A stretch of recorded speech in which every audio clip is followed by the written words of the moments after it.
Hello, मैं doctor Deepika. पिछली video मैंने आपसे कलौंजी या नाइजेला सीड्स के बारे में की थी।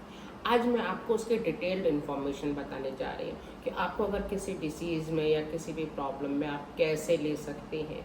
तो ये कलौंजी जो है मेमोरी को बूस्ट करती है और लर्निंग पावर को बढ़ाती है। तो आप एम्प्टी स्टमक अगर कलौंजी लेते हैं या कलौंजी को जो है हाफ टेबल स्पूनफुल आप ले सकते हैं, उसे आप हनी के साथ ले सकते हैं, तो आपको ब्रेन फंक्शन को इम्प्रूव करता है। तो ये ऐसे जो एज रिलेटेड डिमेंशिया जिसे हम अल्जाइमर्स भी कहते हैं, उसे में भी आप कलौंजी के बीज को अगर लेंगे तो उसमें भी आपको काफ़ी फ़ायदा करेगा।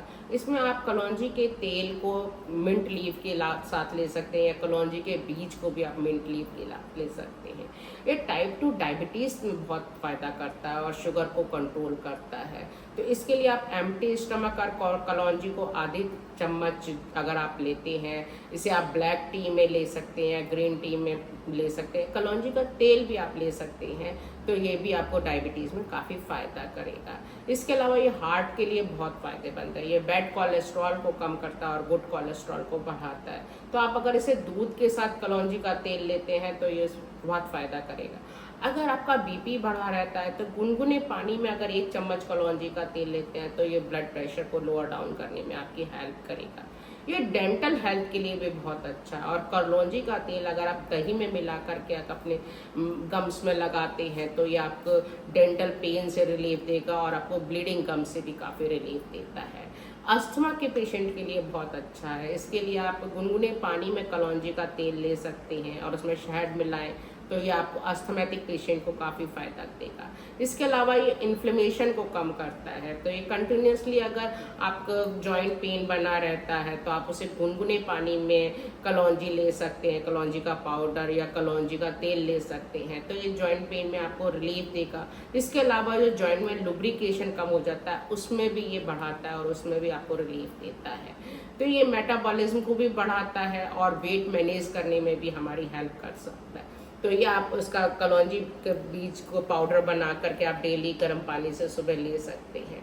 इसके अलावा ये हेयर फॉल को प्रिवेंट करता है। और आप अगर अपने नॉर्मल तेल में अगर आप कलौंजी के बीज कुछ डाल करके आप उसे पकाएंगे और उस तेल को आप लगाएंगे तो ये डैंड्रफ भी काफ़ी कम करता है और हेयर फॉल को भी प्रिवेंट करता है। इसके अलावा आप कलौंजी के तेल को अगर आप लेमन जूस में मिलाते हैं तो ये आपकी स्किन को बहुत रिजुविनेट करता है और उसमें नया ग्लो ला के देता है।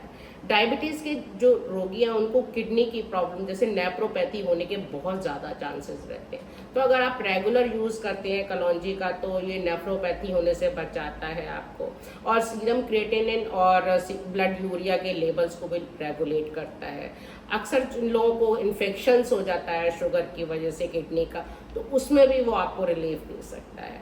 नाइजेला सीड्स को पता चला है कि एंटी कैंसरस प्रॉपर्टी होती है क्योंकि इसमें काफ़ी अच्छी मात्रा में एंटीऑक्सीडेंट्स होते हैं और यही एंटीऑक्सीडेंट्स फ्री रेडिकल्स को स्कैवेंज करते हैं। तो ये कैंसर के चांसेस को कम करता है। इसके अलावा ये breast cancer, cervical cancer, lung और पेनक्रियाटिक कैंसर की ग्रोथ को भी कम करता है। तो आज मैंने आपको नाइजेला सीड्स के बारे में काफ़ी कुछ इम्पोर्टेंट बताई उसकी कि आप कैसे कैसे यूज़ कर सकते हैं, किस किस डिसीज़ में आप उसका यूज़ कर सकते हैं। अगर आपको मेरी वीडियो पसंद आई है तो आप प्लीज़ लाइक और शेयर करें।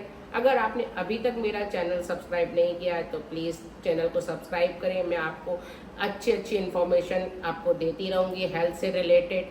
तो आप मेरे को प्रमोट करें और मेरे को क्वेश्चन बताएं, मैं आप डाल सकते हैं डिस्क्रिप्शन बॉक्स में कि आपको किस चीज़ के बारे में जानना चाहते हैं या कोई चीज़ अगर नहीं समझ में आई है तो आप उस बारे में भी आप लिख सकते हैं।